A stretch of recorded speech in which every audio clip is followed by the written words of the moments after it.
moment. I don't always like to do this, but can I do this for a moment? Do you think God's that way with us? Do you think sometimes God's wondering, hey, I wish they'd let me know how they're doing? I mean, it's not that God doesn't know. You know what I'm saying? God knows. But do you think sometimes God sits up there and goes, boy, I wish they'd give me a call and let me know how they're doing? Not because I don't know, just because it would be nice to talk. Mordecai paid attention.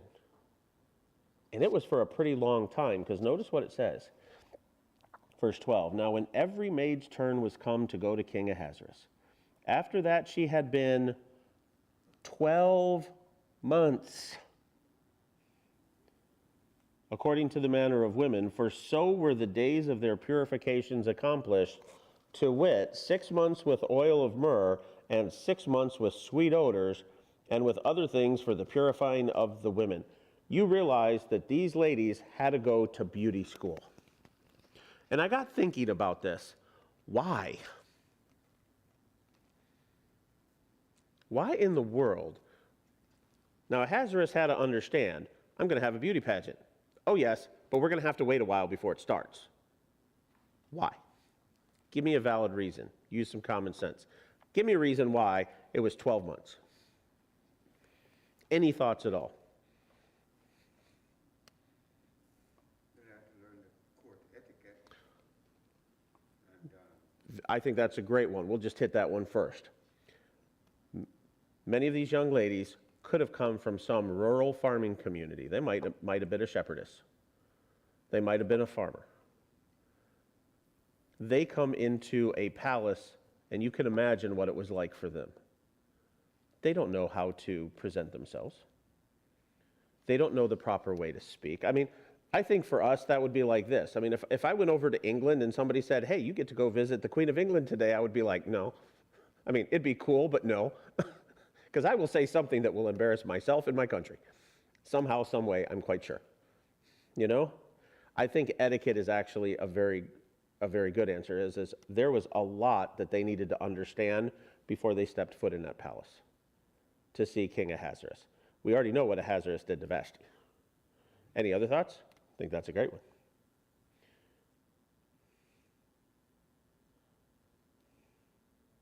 Etiquette and manners?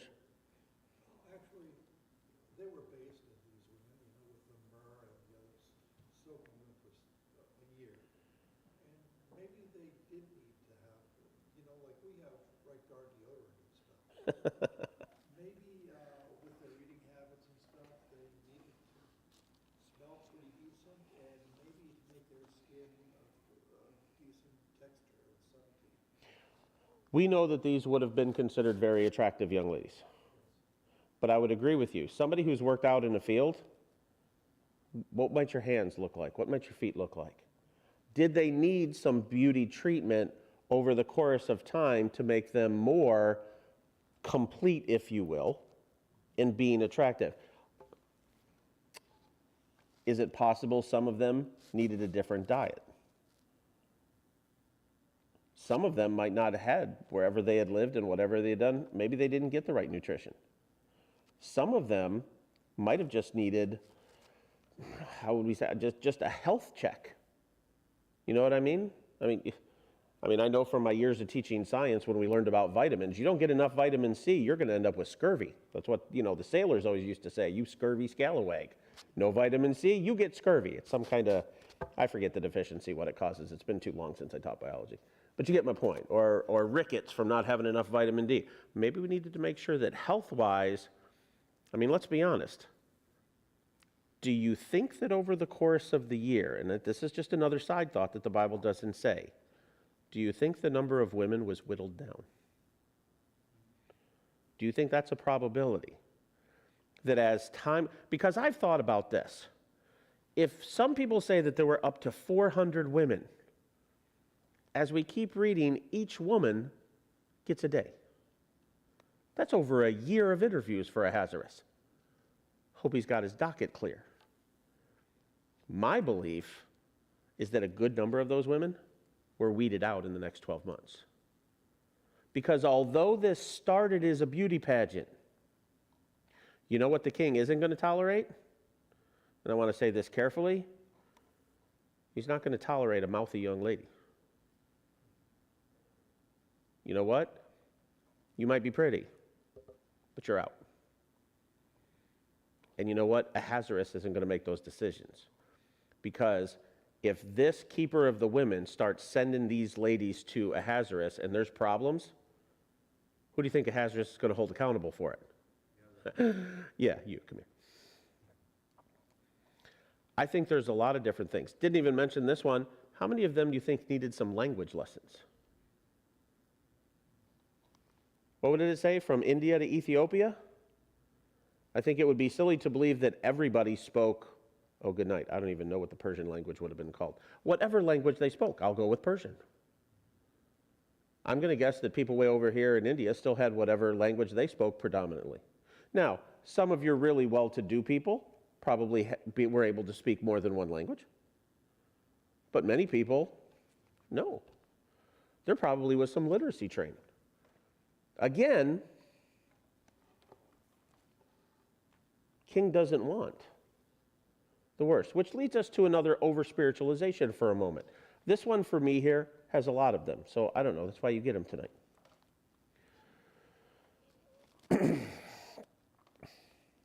Did you realize that one day we're going to do something very similar?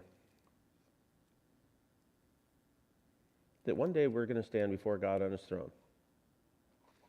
And we're each going to get our own time. Where God's going to take the time to talk just to us about what the things our life amounted to. We call that the judgment seat of Christ for those of us that are Christians and saved. And you realize that right now is our preparation time. How we doing? I'm pretty sure that over the course of 12 months, Esther might have had a chocolate bar. Maybe that was bad, I don't know. Do you think maybe on a night or two, Esther stayed up too late? You get my point, right? God doesn't expect us to be perfect. But as a whole, are we preparing ourselves the way we should for when we have that obligation, that opportunity, that privilege to stand before Christ? And I'll go one for, not just Christ, before we stand before God on his throne. Because we're looking at God in a very specific role at the judgment seat of Christ. You know? Just saying. Verse 13. It says, "Then thus came every maiden unto the king. Whatsoever she desired was given her to go with her out of the house of the women unto the king's house. In the evening she went, and on the morrow she returned into the second house of the women to the custody of Shashgaz." Boy, I really wish they had names like John and Bill. "The king's chamberlain, which kept the concubines. She came in unto the king no more, except the king delighted in her, and that she were called by name." We mentioned this last week, I think, is that part of what happened when these women were chosen is that they went into the king, whether the king liked her that much or not, they ended up as a concubine, and their life was now dedicated to being ready if the king ever chooses to have you. And many of these young ladies spent the rest of their life in a harem of women, never seeing the king. Because they weren't that memorable. But as we read this,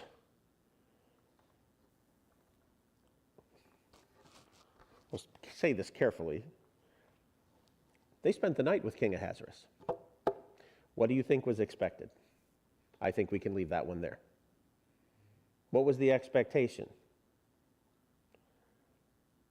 Now, the ladies could take anything they want. When it was their turn to go, I'm quite sure that Haggai, or however you pronounce his name was, what do you want to wear? What adornments do you want? If they wanted some jewelry, they got some jewelry. If somebody said, "Give me one of them little fans like this," I'm sure they got one of them little fans like this. If somebody says, "Well, I can play the guitar," I'm sure they got her a guitar and she could play. Or maybe somebody knew how to dance real well. They got her some new ballet slippers. You know, whatever it was that she could do, these ladies had one night to make a memorable impression on King Ahasuerus. Keep in mind, we don't know how many women he ended up interviewing. I really don't think it was 400. Let's just say 120. That's 4 months. Every day for 4 months, a different woman comes in to impress you. How hard would that be as a king to try and remember? Are you taking notes on which one you liked? I mean, I don't know. Is he learning their names in one night, or does he just go, hey, you, number 37, come here? I don't know. But in reading and studying, this leads you to an interesting quandary. If that was the expectation, what about Esther?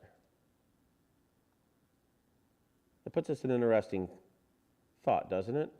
Now, in my study, I've read some people who think that Esther pretty much went along with what everyone else was doing, and we'll just leave that there. I don't need to go further.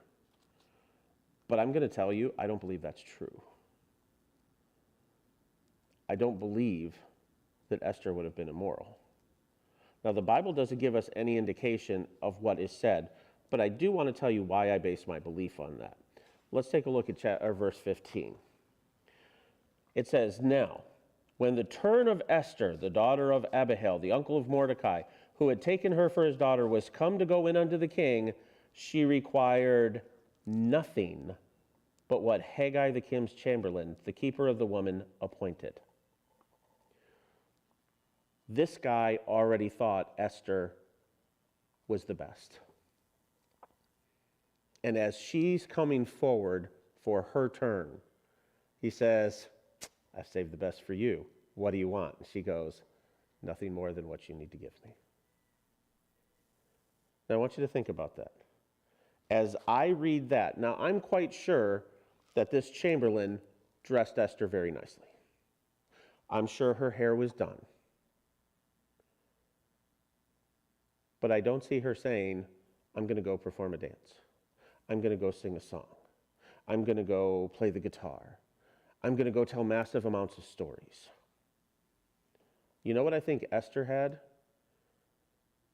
I think Esther had the right personality and disposition, that the same way she won over this chamberlain was exactly how she was going to approach the king.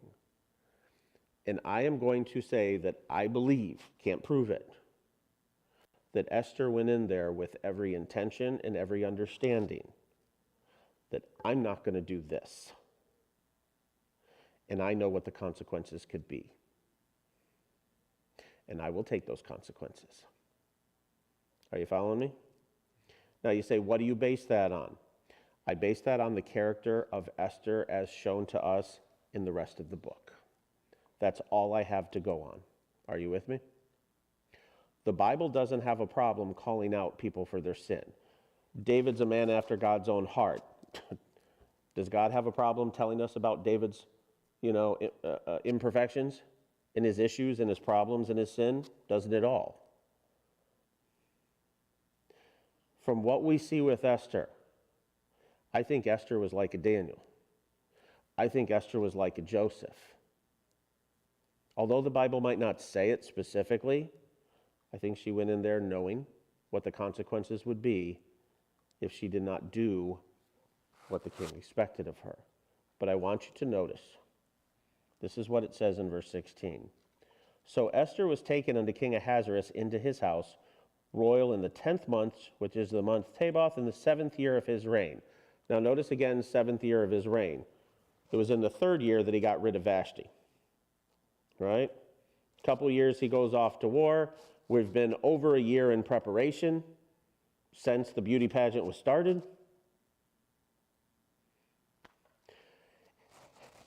Don't know where Esther is in line of all these women, but I would like to say that if she was far enough down the line that Ahasuerus is sitting there going, "Impress me. I've seen 60 other girls just like you. Impress me." And you know what I think impressed him more than anything else? Was her ability to carry herself and her ability to carry a conversation. you realize that as we study the book of Esther, Esther was not one who lacked courage. We sometimes think in our mind, oh, Esther was this meek, sweet, quiet little girl. Esther went and stood before a king when she knew that if the king didn't want to see her, she was dead. She was courageous. She was brave. And I think she had a personality about her that made others go, man, I like you. And in verse 17 it says, and the king loved Esther above all the other women, and she obtained grace and favor in his sight. Could you imagine being the king, and she's the first one who says, King, it's been very nice, I appreciate it. I'll retire to this room over here until tomorrow. And he goes, wait, what? Do you think any other young lady probably did that? I'm going to go with, I sincerely doubt it. But did she make an impression on Ahasuerus? I'm going to say yes. Did God have something to do with that? Well, I think God had his hand in it as well. And in the end of verse 17 it says, so that he set the royal crown upon her head and made her queen instead of Vashti.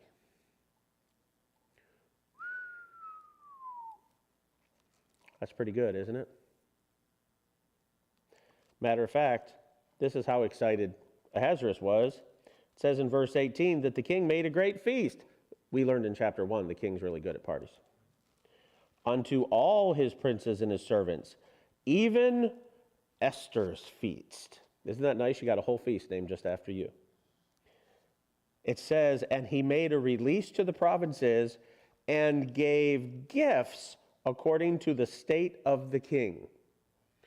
He was so excited that he didn't expect wedding gifts for him. Wow, can you imagine going to a wedding and they give you gifts to go? Boy, that would actually be nice, wouldn't it? We request the presence of your company at our wedding. Here's a present. It's kind of backwards for us then today. I wouldn't mind that, but this is how excited he was. And I'll tell you what, I wonder if Esther had a hand in that. We don't need more China. I think we're covered. We don't need to be registered at Target or Walmart or Amazon. We're having a party? Here's gifts for everybody. Verse 19, and when the virgins were gathered together the second time, then Mordecai sat in the gate. Now, we come into verse 19, and we have kind of a side note. In other words, the party's over, things are going back to normal. At some particular point in time, there are some who believed in verse 19 that maybe Ahasuerus did this a second time. Maybe he had another one, because I really don't think Ahasuerus was a one-woman man. Most kings back then probably weren't. But it does tell us that Mordecai was now sitting in the king's gate. Looks like Mordecai got a promotion, didn't he? You think maybe Esther had a hand in that? By the way, this one's free. Don't tell me what guy doesn't understand that his wife is a great source of advice. I'm sure when things opened up, Esther would have said, I know a guy. He'd be great for that job. Here's his qualifications. And in verse 20 it says, Esther had not yet shown her kindred nor her people as Mordecai had charged her. For Esther did commandment of Mordecai like as when she was brought up with him. By the way, notice that, like as when she was brought up with him. That's what I was about, just what you had said earlier. Yep. He had told her that from way before. And she kept it. Didn't want anybody to hold that against her, that she was Jewish. And then we see in verse 21, we're going to finish off to verse 23 really quick, because verses 21 through 23 are a setup for what happens in a later chapter, but it gets us to understand once again God's sovereignty. In those days, while Mordecai sat in the king's gate, two of the king's chamberlains, Bigthan and Teresh, of those which kept the door, were wroth and sought to lay hands on King Ahasuerus. What do you think could make these two guys so upset that they were ready to do something to the king.